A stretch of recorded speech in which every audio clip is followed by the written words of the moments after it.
Hello, Wid fam. This is Leo with One Happy Widow. Oh, I forgot to turn my little light on. Hold on. Can I do it? Where is it? I can't find it. I'm gonna have to go without the light, I guess. All right, that's okay. That's okay. All right. Hopefully, you can hear me okay. Let me know if my mouth is moving and no sound is coming out. Just go into the chat and let's see if the chat's working. Where are you visiting from today? All right. I went ahead and put the first chat in there and asked where you're visiting from. So if anybody's here and you want to let us know where you're visiting from, go ahead and do that. And you might be catching this on the replay, and if so, thank you so much for watching and joining. Um, so today, all right, I have to admit, this is probably a little clickbaity here because I figured that this is Monday, November 4th. It's the day before the United States election, and so since everybody's talking about the election today, I just figured I would put something political on my on my thing. And I am going to talk politics, but not specific. So don't worry. I'm not going to preach to anybody. I'm not going to fight with anybody. And I'm not really here to discuss one side or the other. But I did think about this morning when I was walking the dog, I was thinking about how politics can compare or contrast with grief and the journey through, because this year specifically, especially in the United States, it's just been really contentious, and it's caused a lot of anxiety, a lot of fears, a lot of worries for a lot of people on both sides of the political spectrum. And it's just not really helping people who already have anxiety or depression or grief or any of those strong feelings and negative feelings. And so I just thought about how it can be a little similar, but also there's a big difference though between the anxiety that's caused with the political climate right now and with grief. And I will talk about that as we go through. I did jot some notes down, so I might have to look down and to remember what all my talking points were. So good morning from Washington State. Okay, so it's a little bit earlier for you. I'm over here in Georgia, so you're probably like 9 a.m. maybe over there. So anyway, today the first thing I wanted to talk about is this is, by the way, this is a series that I plan on carrying through every Monday at noon Eastern time, and I'm calling it Lunch with Leo. Because I'm really bad about editing videos and pre-recording things and getting them out, I tend to procrastinate and put things off. And so I haven't been putting out videos in a timely manner. So I figured if I do this live and I go ahead and schedule it, then it makes me come in here every week. It makes me think of a topic that we're going to talk about. And when it's all said and done, I don't have to go back and edit or whatever. It just goes up and then people can view it later. And so it helps everybody. I'm not saying that I'm not ever going to do pre-recorded topics or anything like that. But if I do, I will add that in. But if not, my plan is to be here every Monday at noon Eastern time so that people can join in live, or they can catch the recorded version later on and still be able to get the messages. Tim's back from Raleigh. Susan, let's see, Susan's here. Meryl is here from England. Yay. Snowy Owls is here from the Pacific Northwest. Mary is here from Iowa, and someone else new is from Binghamton, New York. So we've got some people, we've got spread out all over the place. So thank you so much for joining me live today. And as I said, today I would like to talk a little bit about politics and grief, but not, like I said, not in the way that you would normally think. But I did kind of put it out there to see if I could get some people to click on and say, oh, what's she going to talk about? If you've watched my videos or my channel anytime in the past, you would already know that I do not bring political topics into the widowed space. And it's not because I have pretty strong opinions on one side and some towards the middle. And I'm not going to even talk about which side I lean to. If you know me, you probably can guess, but it's not really, I'm not here to talk about who I voted for or how I vote or why or any of that stuff. First, I want to talk about the reason why I don't bring politics into the Widowed channel. And Number one is because this is not a political channel. And so if this was a political channel, I would have lots to say. But I leave that for other platforms and for my own, personal things. And it's not like it's not that I'm ashamed of how I feel or that I'm trying to hide how I feel, because I don't really care if people know how I feel. However, the purpose of why I'm here and why this channel is here is to help as many people as possible. And so I have viewers and subscribers and people in my Facebook group that are from all sides of the United States, from all sides of the political spectrum, from all walks of life, all races, all lifestyle choices, all and probably more than I even know, because we don't really talk about it and I don't ask about it because I don't care about those things. It's not that I don't care about the people. I just don't care about those issues as far as how I can help people on my channel. And so you think about death and the grim reaper and the fact that death reaches us all. Okay. Death does not discriminate. Death does not care. When they took our spouses from us, death did not care what our skin color was, what our political affiliation was, what our education level was, what our job was, if we're a good person, a bad person, what our views were on certain stances or whatever. Death does not care. Okay. So when death comes and takes our spouse from us, it leaves us with a hole in our heart and a hole in our lives. And it leaves us with this pain that we have to deal with. And so when I'm trying to help people, I don't care about all of those other issues because they're not important.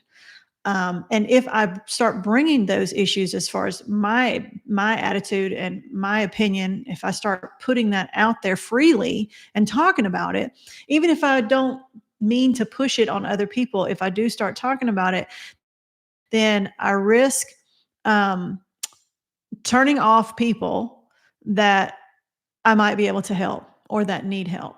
Okay. And like I said, in the grand scheme of things, if my political beliefs offend people, I don't really care. But when I'm trying to help people, then I don't want there to be that fog in the air and have it be an uncomfortable situation where somebody really wants to get help, and but yet the thought is in their mind, in the forefront of their mind, that there's these political issues that are always being brought up that kind of muddle the reason why I'm here and my my purpose for being here and trying to help people. And for that same reason, I don't really want there to be a lot of back and forth discussion between people, because that's not why we're here. That's not why we're gathering together. We're gathering together because the pain is real and the pain is the same no matter what people believe or what their values are, what their religion is, what their culture is.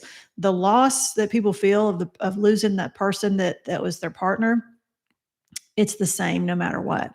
And so I want to focus on that pain. I want to focus on the healing part of that pain, and how we can incorporate some healing routines, some thought processes, some exercises, some way of thought, some way of thinking about things, and some connection with other people on the level of our grief journey and how we can help each other get through that grief journey together.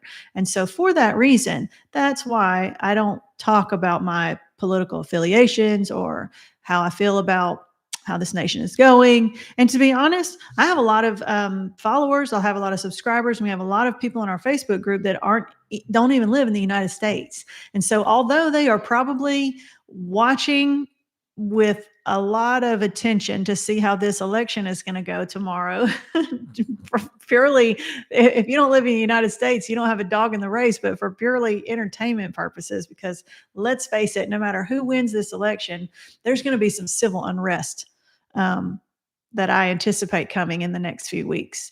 Like, regardless of which way the election goes, somebody is not, a large group of people, one way or the other, is not going to be happy about the way this election goes. And so it's caused me a little bit of anxiety to try to think about what is going to happen in the aftermath of the election results on one side or the other.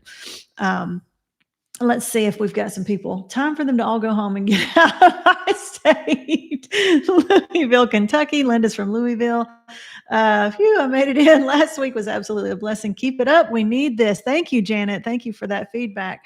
But like we've had it here in the UK after our results in July. Yes, yes. And so, like I said, I did say that I was going to talk about politics and grief, but not. I'm not trying to bring out, I don't want a political debate. Okay. That's not really the purpose here. The purpose is for us to talk about the fact that when we're grieving, those things really don't matter anymore. Like, we're trying to survive. We're trying to get through, this journey. And, the other thing that I want to talk about as far as politics is, like I said, politics can add anxiety to a situation if we're grieving the loss of a spouse, to where it can make it even worse. Like my husband, for instance, if you haven't followed my channel and you don't already know, I was widowed in 2017 and I am remarried, and my husband now is also widowed.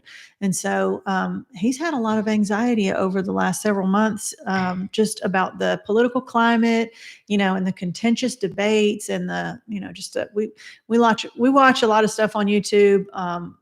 And a lot of debates and a lot of people arguing, different types of sides of the issues. And so it can get heated and it can cause our blood pressure to rise, because we feel the same with each other. But just sometimes watching, certain videos on YouTube or certain commercials or certain ads, political ads, it can cause you to have some anxiety on both sides.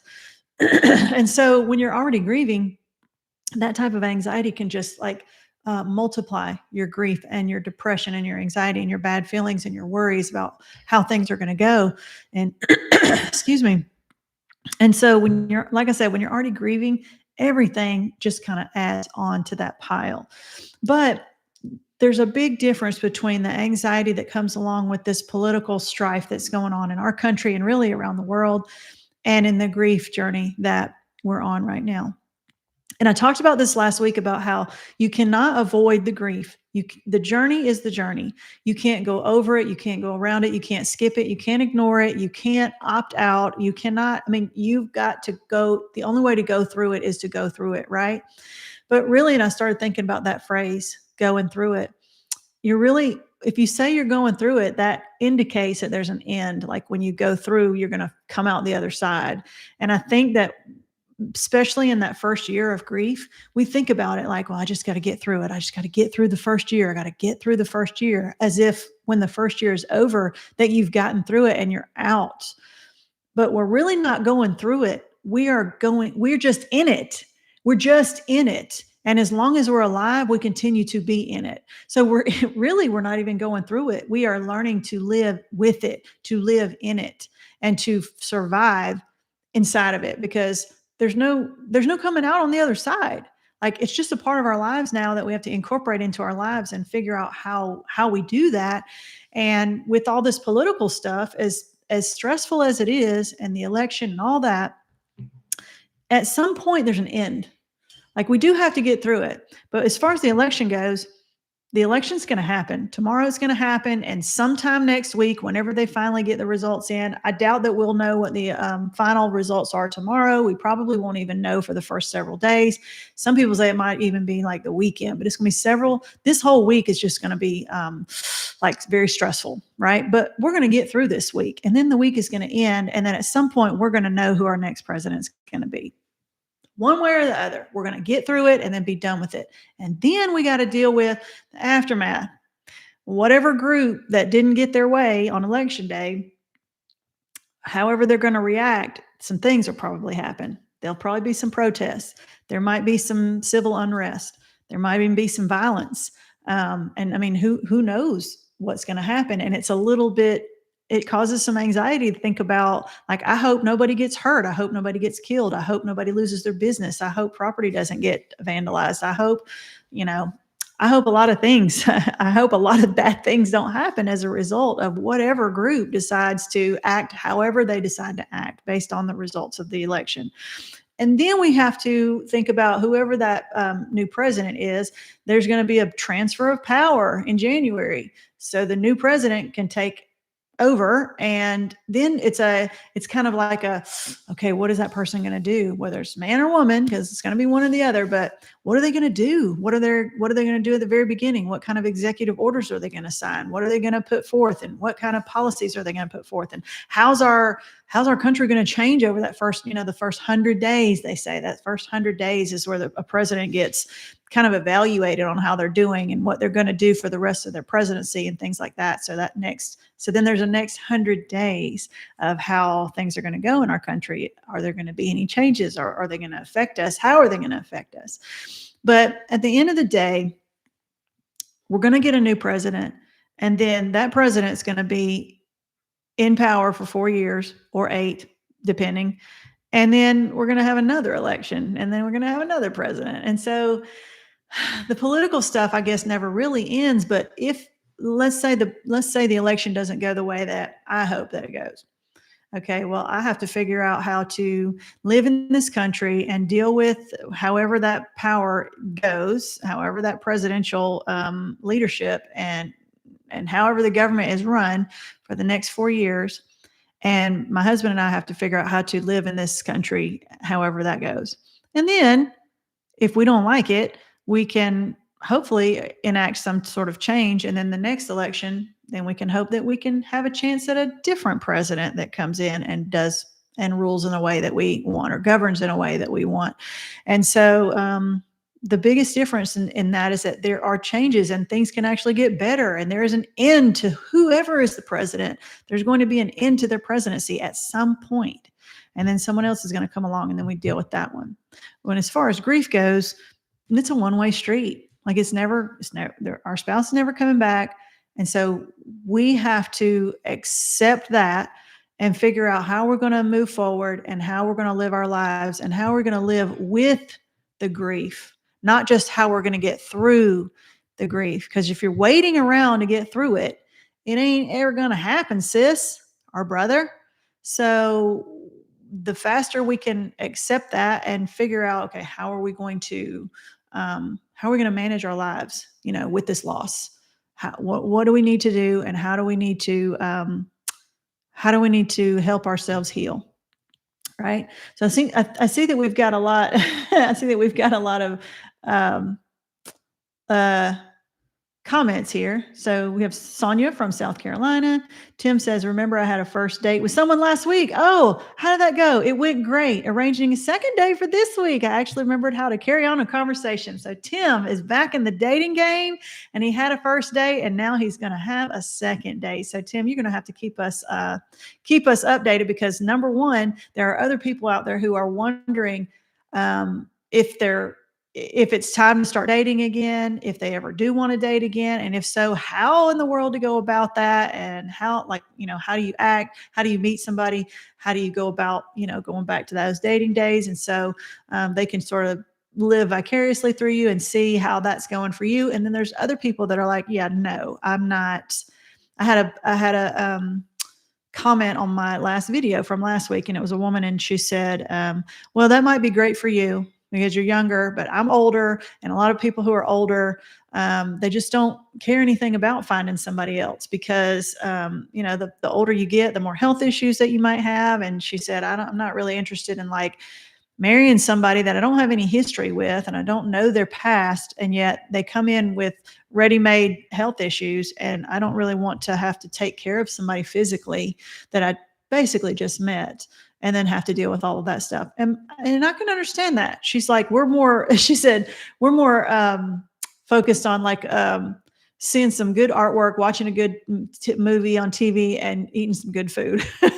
Or like the creature comforts or something. And I can totally understand that too.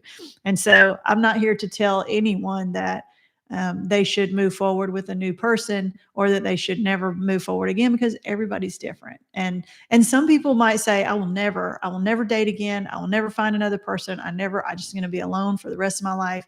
And then just because you say that doesn't mean you're always going to feel that way. You might change your mind later on. Time might go past, and then you're like, okay, I've done this lonely thing for a while, and I'm I'm done with that. I'm ready to find somebody to spend some time with. And that doesn't mean you have to go find a new spouse. I mean, maybe just find a friend, maybe just find a group of friends. Maybe you find somebody you can just spend some time with that you don't have to incorporate your whole lives together. You can just go out and eat with somebody or go, go on trips with, or go to see a movie with, or, it's up to you. It's your life, and you can do it however you want to.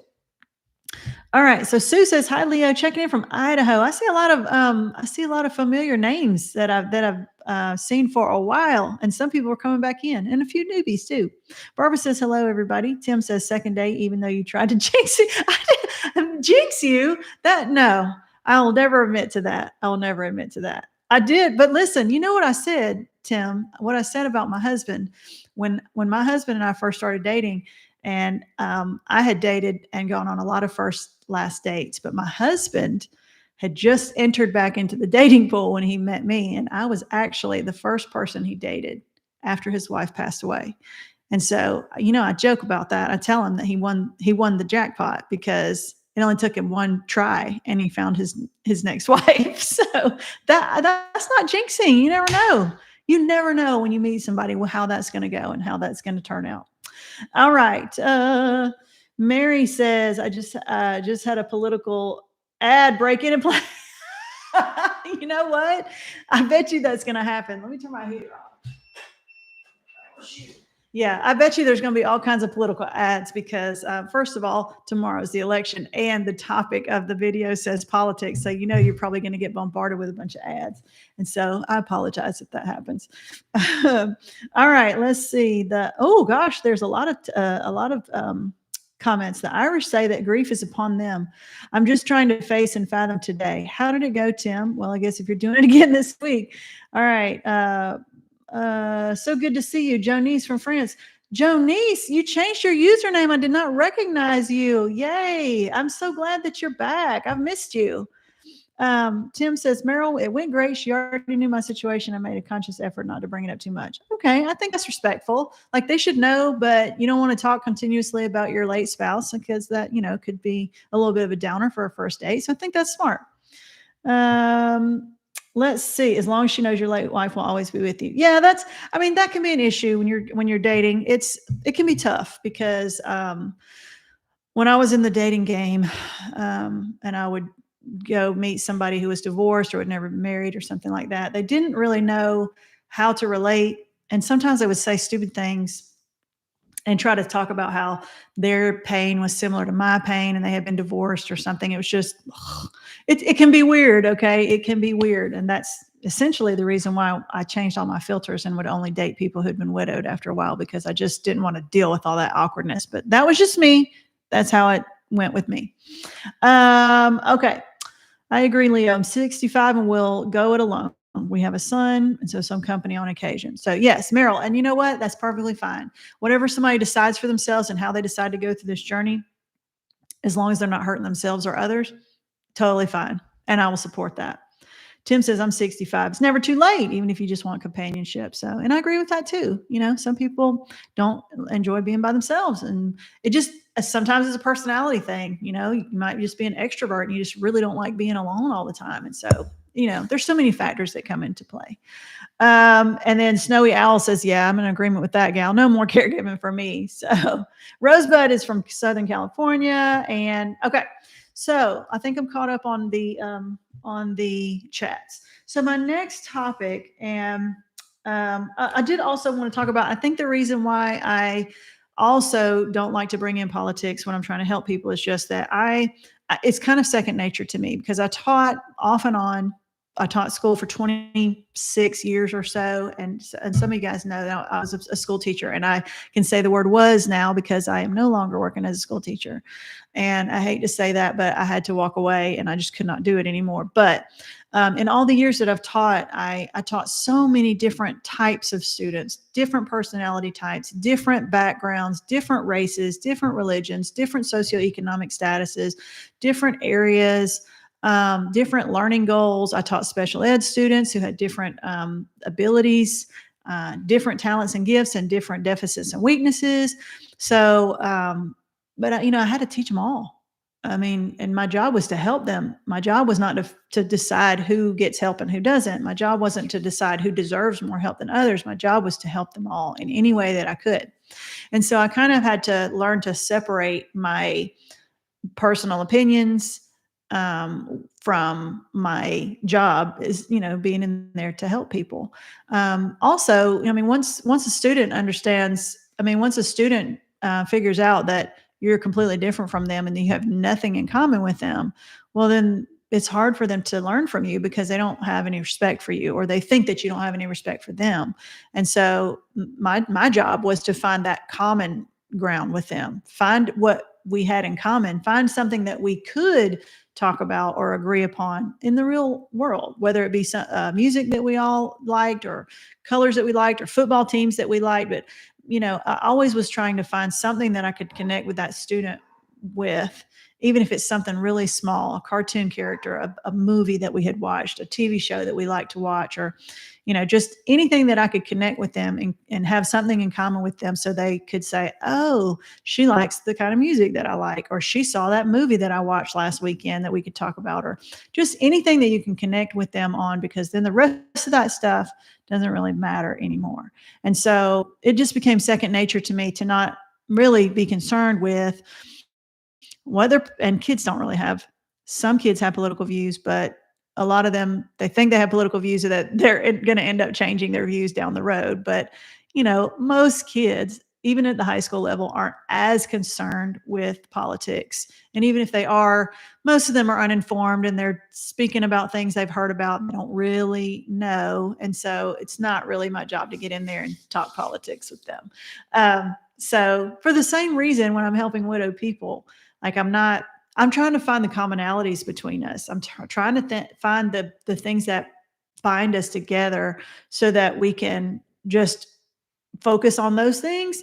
And unfortunately, the common bond for most of us is grief and loss. And so, but we can focus on that so that we can work together, so that we can all move forward through or in this journey together.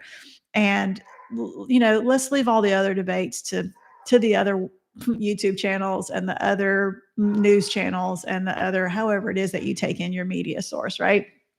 So, anyway, all right. Let me look at my notes and see where I've left off. Okay, so enough about the politics stuff.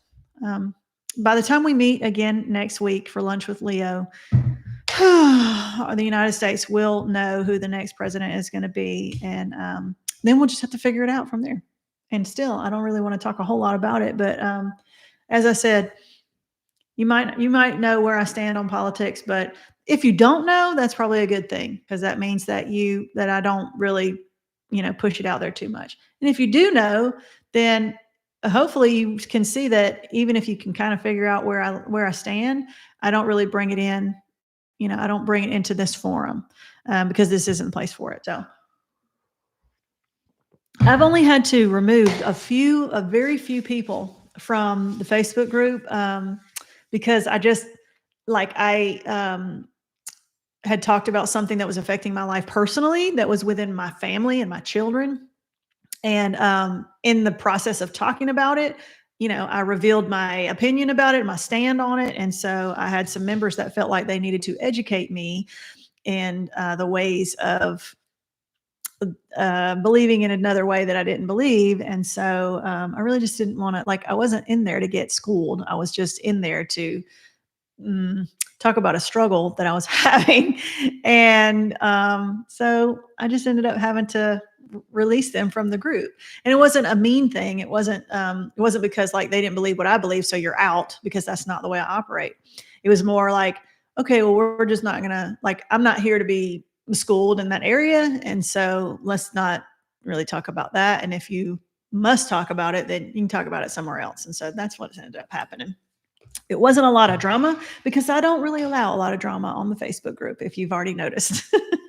We're not there for the drama. Look, we're all widowed, and so we have enough drama. Am I right? We don't need more. All right. So, and then I want to talk about another little topic today. And it was something that went along with, I went to a women's conference this weekend and I took my daughter with me. I wanted to take my sister with me. And y'all have met my sister if you've been around for a while, my main man, Stormy. And I wanted to bring her, and she was planning on going, and they ran out of tickets before I was able to get her a ticket. And so that kind of sucked. But anyway, it was a women's conference and it was called The Me I See. And it was basically about how we view ourselves in the mirror and how we reflect, like how the reflection of ourselves is put out into the world. So, how do we see ourselves? How do other people see ourselves? It was really in depth, but I don't want to get into too many details. But it did make me start thinking about like us as widows and widowers, and how one of the, like, I hear a lot of comments from people and they get upset from widowed people. They get upset because they say, well, it's my husband, it would have been my husband and I's anniversary today and nobody even said anything about it, nobody even recognized it. And I can understand how that hurts. Totally. I totally get the hurt and the pain because nobody remembered, or if they did remember, they didn't say anything, like nobody reached out and said anything. Or how about your late husband's or wife's birthday? It was their birthday and nobody said anything. Nobody recognized it. Nobody even mentioned them. Nobody said anything about it, and it makes them angry and it hurts. And I thought about how, um, first of all, I thought about how, let's put the shoe on the other foot, okay? So the people that you were talking about that didn't recognize your anniversary or that didn't recognize your birthday, do you know their anniversary? Do you remember their birthday or their spouse's birthday? Um, I mean, or do you have it written down in a book somewhere? Like, do you have those dates at the top of your mind all the time and you're thinking about it when you see them? I would bet probably not. I mean, I could be wrong on some of them, but I'm betting that you probably don't know the anniversary of most of your friends and colleagues and people that you know, maybe family members, maybe, but do you know all of those dates? And your friends, like your girlfriends, do you know all of their husbands' birthdays? So my point is, I'm not trying to shame anybody. Here's my point. My point is that we're living in this grief, right? We're living with it. We're living in it. We're going through it. It's top of mind awareness for us all the time. We're thinking about their birthday. We're thinking about our anniversaries. We're living from milestone to milestone. Maybe not even a positive milestone, but like the next anniversary, the next holiday, the next birthday. We wonder how to celebrate it, if we should celebrate it. How do we commemorate it? How do we remember it? Do we even mention it? Do we put it out there on Facebook? When we do put it out there on Facebook, are we going to get backlash from people that say, gosh, all she ever posts about is her late husband, and God, isn't it time for her to move on already? And, then it causes contention. And then we have to start thinking about, gosh, if I put it out there, are people going to think that I'm talking about it too much? Should I not talk about it at all? Shouldn't I have the right to talk about it whenever I feel like it? This is my pain and my grief. This is my experience, and how they don't even know what I'm going through. You see it's all these emotions that's on top of the grief.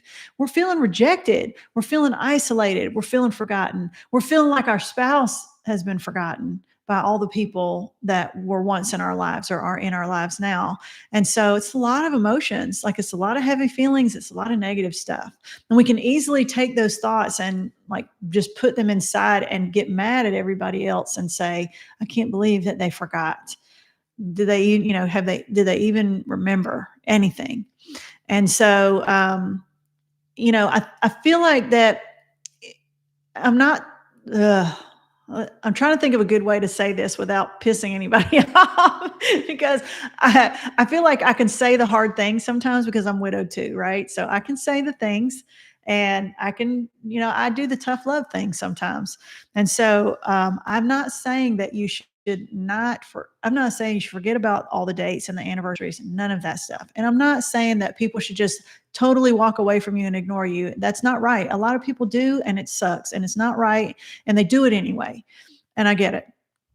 But sometimes, I have to even remind myself when nobody talks about Dewey anymore. It's been 7.5 years. I'm like, God, does anybody even remember that I was married before? Does anybody even remember that my husband died? Does anybody even remember, that I'm widowed here? Like, some people don't even like me to call myself a widow anymore because I'm remarried, and some people are very vocal about it. Like, you're not a widow anymore.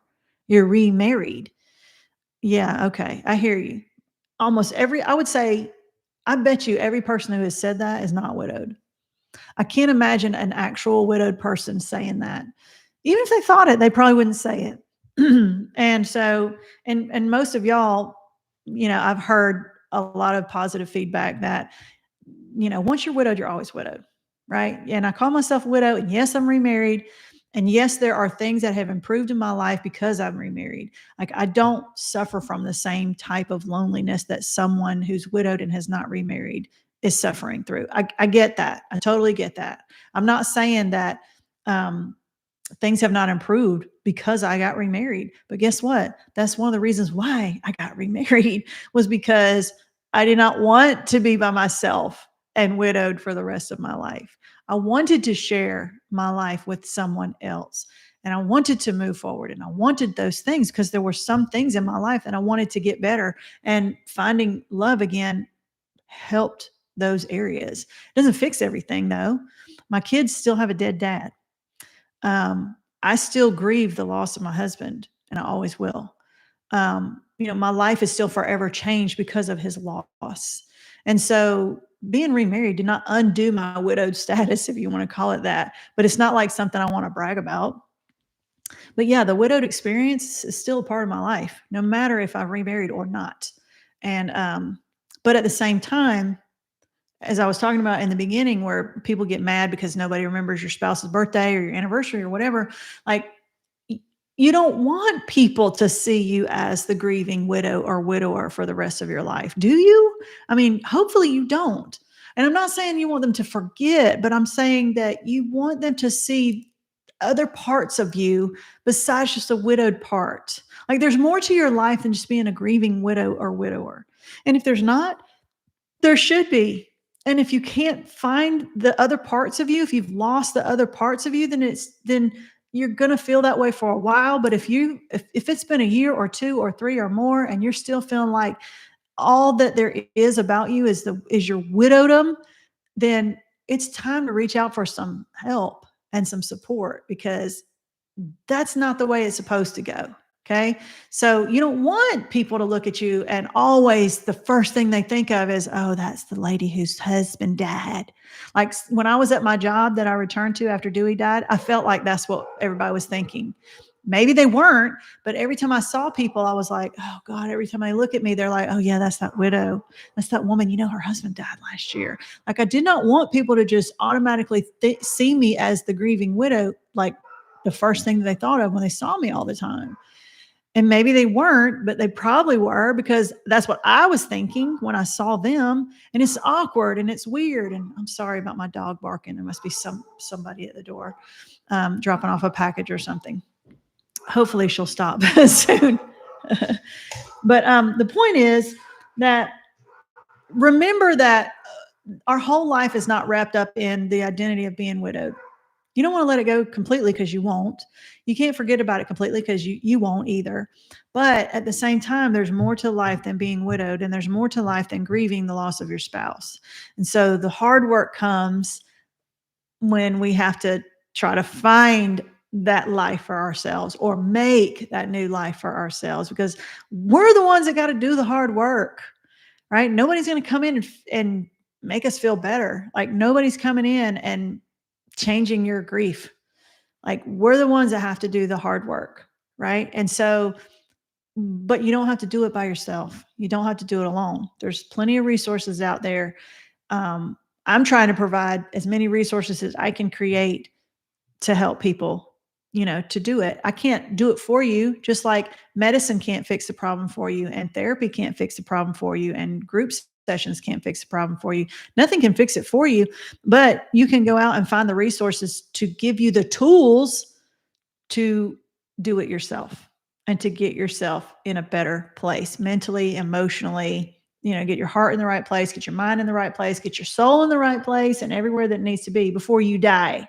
Okay. Because there's a reason why you're still here. You still got some life left. And so you got to figure out what that purpose is. You got to figure out why are you still here, and what, and if you're questioning, why am I still here? And what is the purpose of me still being here? If you can't answer that question, then it's time to get some help so that we can help you answer that question, because if you don't have a purpose, you're not going to get out of that grief rut.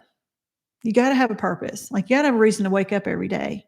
And if it's to wake up and grieve your husband, and that's the only reason why you're getting up every day, that's a sucky um, place to be. And you're going to be there in the beginning. I know it. But at some point, you're going to crawl yourself out of that rut and find other parts of your life, things that are worth living for, right? All right. So let me see if there's any new comments to come up. It could be that people don't know whether or not to bring up those things. Barbara, that is very true. It's very awkward for some people because they don't know whether they need to say it or not say it, mention your spouse or not mention your spouse. It's weird. You know what I mean? Like, they don't want to bring it up every single time, but then they don't want to bring it up never. And so it's like, what's the appropriate amount of time to ask about your dead spouse? We don't know. We don't know. And so we do know that one of the biggest issues is that people don't talk about it enough. And one of the other issues is that when they finally do talk about it, a lot of times they say dumb stuff because they're just trying to think of something to say. And so stupid stuff comes out a lot of the times because they don't know. And we can get mad about it. And it is maddening sometimes, and it's hurtful sometimes. But at the same time, we have to also realize that, like, widowhood, especially in America, in our culture, is just so stigmatized, and it's so people are so weirded out by it. It's like they're scared to talk about it. If you're not widowed and you know somebody who's widowed, it's hard. Like, you don't know what to say, and there's nobody around to tell them how to treat us, and so it can be awkward. So Barbara, you're right. It is sometimes they just might not know what to say or what to bring up. Could be very well that people don't mention the birthday or anniversary might open a wound further. And I think that they think that, like, oh, you better not mention her husband because that might remind her. Well, guess what? She hasn't forgotten. The widow does not forget that she's widowed. The widow does not forget that her husband died. And if it's his birthday, she ain't forgot that it's his birthday. So, and I mean, I totally get it. The people who aren't saying anything, they're like, oh, I don't want to bring it up. What if it's, triggering to her? You're not going to trigger, because trust me, she's thinking about it. You know what I mean? And like, sometimes, but they don't know that. So I totally get it. It's tough. It's tough. Every widowed person will always have that defining date before and after. For me, before January 5th, 2022, and after. So Tim, yeah, I talked about that in one of my other videos. There's like when our spouse dies, it's like that split between, and every memory that you have, you attach it to, was that when he was still alive, or is that after he died? Like, every memory that you have, you think about it in terms of before the death or since the death. And at least I do anyway. Let's see. Instead of honeydew projects, they're now I do projects. Yeah. And you know what? In our Facebook group, we've had some ladies that have come on there and have talked about some of the things that they've done and have taught themselves how to do. Like, I watched the YouTube, not me, but I heard some people say, I watched a YouTube video and I learned how to, I don't know, do some stuff with cars, do some stuff with ceiling fans, fix up their house stuff, like, do yard work, like all these things. And I'm in awe of these ladies that are like in their 60s and 70s, and they're going on YouTube and they're finding out how to do stuff around the house, and then they're freaking doing it. And I'm like, oh my gosh, they're my new superheroes, because I'm like, I don't do those things and I'm remarried and my husband does all those things. I'm spoiled, I guess. But there was a lot of times when I had to figure out how to do those things. And you know what I did? I paid somebody to do it because I didn't want to learn how to do it. But I was privileged in the fact that I had some money. I didn't have a ton, but I had enough money to where if I needed somebody to come fix, a toilet or whatever, I could just pay somebody to come out and fix the toilet. or whatever it was that I needed to have done. And I know that not everybody has that luxury. Not everybody is able to afford to hire a handyman to come. Not everybody wants to have a man come into their house if they're older and they live by themselves and things like that. I totally get it. And so, yeah, sometimes we have to be thrust into this life of doing things and learning how to do things that we didn't ever plan on doing. But yet here we are. Mary says my daughter's birthday is near Father's Day and RDDD.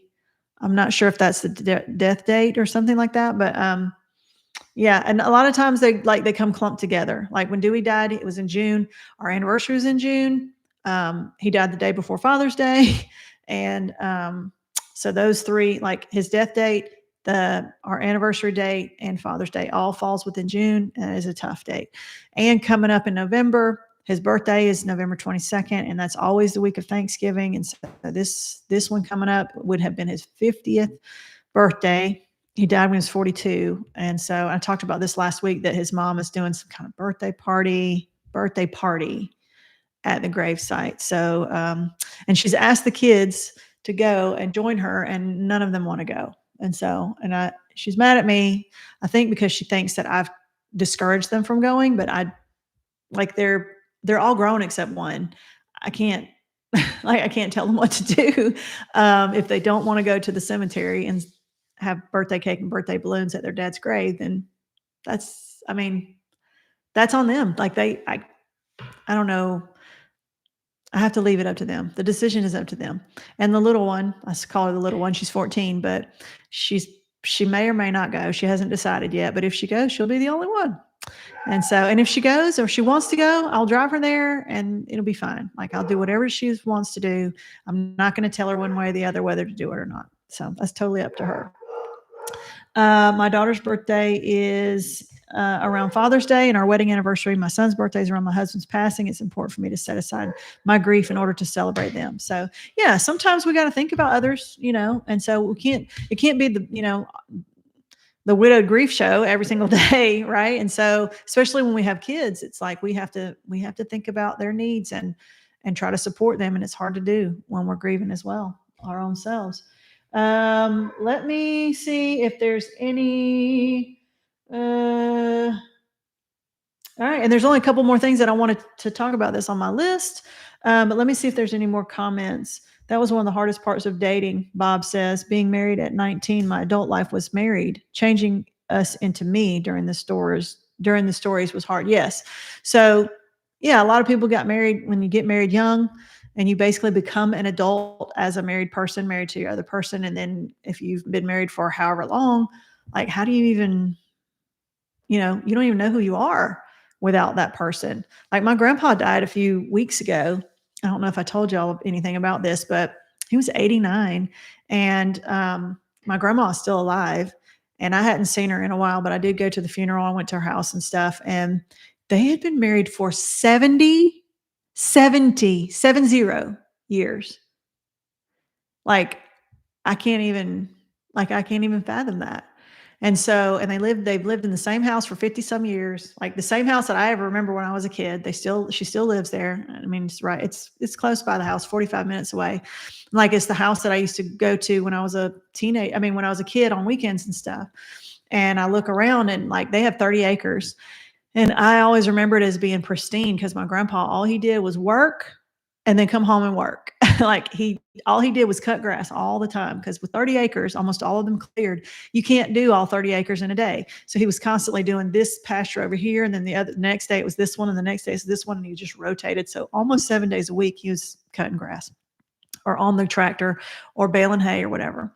And when I went to their house after the funeral, he had been sick for a while, so he had not been able to keep up with the property, and like, it would look so terrible. It was all grown up, and it was the worst I'd ever seen it. Like, there was grass grown up everywhere, and weeds and bushes, and my dad and his two brothers, they're grown men. They're all in their 60s, but like, nobody's helping her with the property. Nobody's cutting her grass.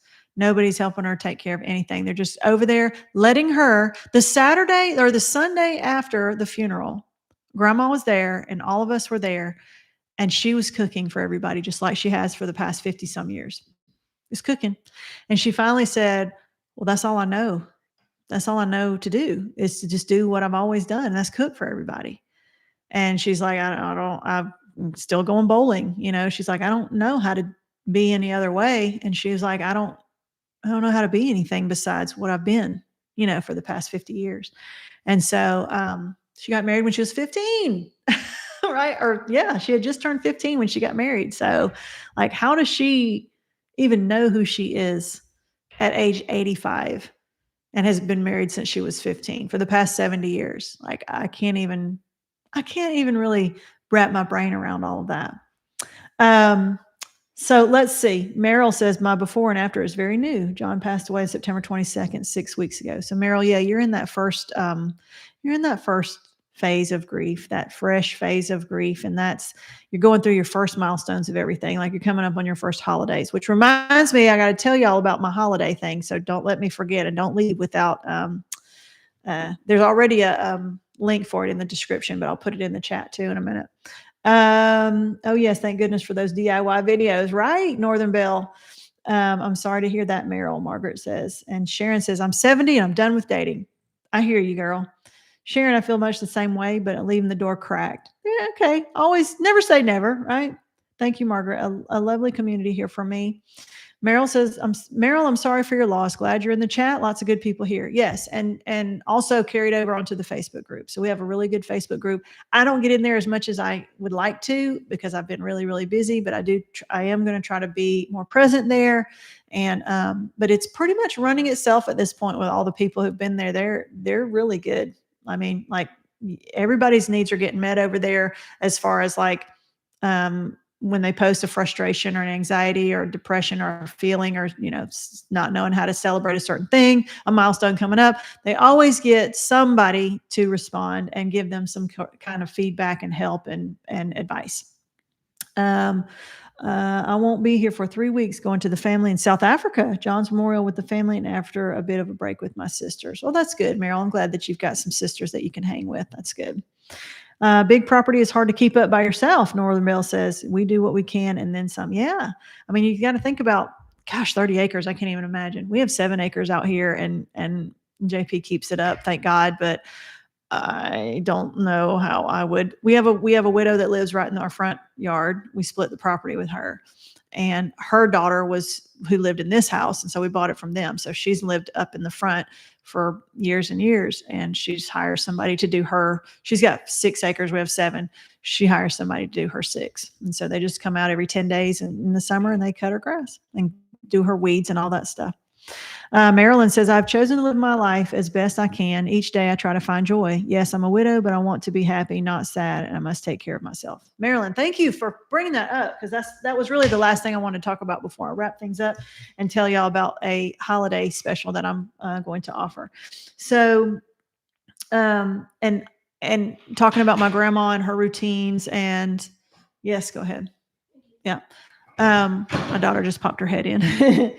So, before I was talking about, you have to do the work yourself, right? You can find the tools, but you're the one that has to do the hard work. Like I have to get myself out of the grief rut. You have to get yourself out of the grief rut. And I think one of the biggest secrets to that is the routines, because if you stay in grief long enough and you get stuck in that rut and that cyclical thinking, and it just kind of goes around in your brain and it's always on the top of mind awareness and all that, you start to get in a routine of grief. You become addicted to grief. It becomes your routine every day, and it's automatically how you think all the time. And so you have to disrupt that pattern of thought by inserting something else in its place. Okay. You have to have pattern disruptors so that you can create new routines to get you out of the old routines of grief. All right. And so, my pivot course can help with that. Okay. That's specifically what I created that course for, was to get people out of that valley of grief that people who get stuck in. And so if you want to go to, and I'll put it in the chat, it's just called Grief Pivot Course. I can't talk and write at the same time. griefpivotcourse.com. You can go there, and it's available to anybody. It's 28 lessons. It's self-paced. It's videos and printables and exercises and things for you to do to try to get yourself like to disrupt that pattern of grief that you've been in for however long. And so it's still up and it's still available. But also, yeah, pretty much that's it. I was going to talk about some of the masks that we wear to project to other people, but I think I pretty much covered that same idea in all the stuff that I've talked about today. So maybe we'll talk a little bit about masks next week. Margaret says I waste a lot of time in the morning and then feel a bit disgusted with myself. Margaret, I have that same problem a lot, especially now that I don't have to like clock in to work at a certain time. Like I set my alarm. It's very important for me to set my alarm and to wake up, because if not, I will sleep until noon, or I'll lounge around until noon or 11 or whatever. And then I'll get up and then I won't feel like doing anything because I'll feel like I wasted half the day. And then I'll be up half the night because I slept too long. And then at night, I'm just sitting there and my thoughts are intruding my head. And it's part of the ADHD, because I have a little bit of a problem transitioning from one task to the next. And that's a typical thing, you know, for people with ADHD. So, and when I first wake up, I haven't had my medicine yet. And if I wait too long to take my medicine, which is a 12-hour medicine, then I can't take it that day. So it's very important for me to wake up early. And I'm telling you this because you, all of you as collective, you need to do this as well. Set a routine, wake up the same time every day. Don't just let yourself sleep in, because then, like you said, you're like, well, it's already almost lunchtime and I'm still in my pajamas. So why should I take a shower now? Why should I brush my teeth now? Why should I fix myself a meal now? I'll just lay in bed and watch TV. And then you just, like you said, you get disgusted with yourself. And so it's really important to make those routines for yourself. So routines is what we with people with ADHD hate doing, but it's also the thing that is the best thing for us. And so it's a double-edged sword, because I cannot stand putting myself on routines. And but now that I'm my own boss, I have to make myself do it. Because if I don't do it, then I don't make any money. And then I have to go back to work, and I don't want to go back to work teaching. So that's the last thing that I want to do. All right. So speaking of, we're coming up on the holidays, right? And so I have decided, I know I've been talking about doing small group coaching sessions, but what I've decided to do is I am going to do the small group coaching sessions. I'm going to start those in January. And the reason why I'm not starting them this month or next month is because I want to do a holiday session. And I want to do that for whoever wants to join. So what I have done is I've created a Surviving the Holidays group, and it's going to be a private Facebook group. And I'm not going to limit it to a number of people. I'm just going to have it because the larger the group in this case is going to be the better for people, because we want people to be able to connect with others. And this is meant for, it's just going to be through November and December. It's going to start on November 18th. It's going to go through December 31st. So we're going to have holiday celebrations together. We're going to bring in the new year together. We're going to have live sessions. It's going to be a private Facebook group. And so only those who've signed up will be able to come in. But it is basically a chance for anybody who needs support to get through the holidays together with other people who have similar issues. So if it's your first time getting through the holidays, you're probably going to need it. If it's not your first time getting through the holidays, then we need you in the group too to help those through who it's their first holiday session. So even if you've already been through the holidays for several times, you are going to be invaluable to this group, because you're going to be able to help hold the hands of the other people who are in there going through all of this stuff for the first time. Okay. So it's not just me. It's a collective effort. All right. So Barbara says, good talk. Comments are helpful from everybody. Taking notes. Yes. Leftover Halloween chocolates. Well, I got my coffee too. I don't have any leftover candy though. So candy is starting to make me a little bit sick. I'm on a new medication, and it's supposed to help me lose weight, and it makes my stomach hurt when I eat things I'm not supposed to eat. So that's what I think about that. All right. So anyway, so for the holidays, Surviving the Holidays, I call it Surviving the Holidays 2024. All right. So anybody who wants to, and you can already go ahead and sign up, but just know that the actual Facebook group will not be active. You'll be able to come in, but it will not be active until November 18th. So it'll be November 18th through December 31st. So one price gets you in for the whole time. And then I'll have weekly Zoom sessions, not just chat like this, but Zoom, where people will actually be on the screen and can talk back and forth. So it'll be more interactive than this. And it'll only be for the people in the group. So it'll be a closed private group. Only those who have been approved and have, purchased the tickets to get in will be able to get in. So you don't have to worry about any trolling or anything like that. And it's just going to be a good, helpful. I'll have resources available for you. I'll have principles available for you. I'll have like goals. We'll have some goals that we'll do. It's not going to be religious specific. It's just going to get through the holidays, however we can get through it. Okay. So let me put the link in there. And I have the link in the description. Let's see, One Happy Widow. It's onehappywidow.com/holidays 2024. Oh, I misspelled it. Holidays 2024. And again, it's ready for you to buy the tickets, but the Facebook group won't be open and active until November 18th. But I wanted to go ahead and give you a chance to get in there and get your tickets if you want to. So I have set that up for anyone who wants help with surviving the holidays. And if you have any questions about anything, about what's included or if the link doesn't work for some reason, because I just set it up earlier today, then please let me know. But otherwise, tell all your widowed friends and spread the word, because I want it to be a good, big group I want it to be festive and supportive. And I mean, I know we're talking about grief, but I want it to be a place where people can have hope, and a place where people can be encouraged, and a place where people can get motivated and see that other people who have survived their first and second and third holidays, that they can do it too.